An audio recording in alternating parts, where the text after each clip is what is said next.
Horn বাজানো নিষেধ, এটি আমরা খেয়াল রাখবো, এটা আমরা মানার চেষ্টা করব। হর্ন বাজানো নিষেধ, ফুট ওভার ব্রিজ ব্যবহার করব আমরা, সিগন্যাল বাতি আমরা ব্যবহার করব, মেনে চলব, আইন মেনে চলব, নিরাপদ পথে বাড়ি ফিরব, রাস্তা পারাপারের সময় জেব্রা ক্রসিং ব্যবহার করব। এটি আমরা দেখতে পাচ্ছি যে না মেনে চললে সড়ক আইন ঝরবে, না মেনে চললে সড়ক আইনে ঝরবে পথে আপনারও আমার প্রাণ।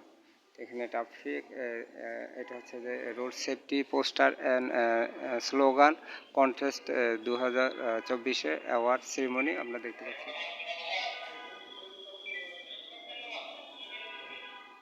দেখতে পাচ্ছি আমরা রাস্তা মেনে চলবো, দেখতে ভালো লাগবে। আপনাদের ভিডিওটি ভালো লাগলে পজিটিভ কমেন্ট করবেন, আর কমেন্টে মোবাইল নম্বরটি দেবেন যাতে আপনাদেরকে আমরা নগদ কিছু উপহার মোবাইলে লোডে দিতে পারি। এই জন্য আপনারা ভালো পজিটিভ কমেন্ট করবেন। সবাইকে ধন্যবাদ। দেশপ্রেম বাংলাদেশ চ্যানেলের সাথে থাকার জন্য সবাইকে ধন্যবাদ।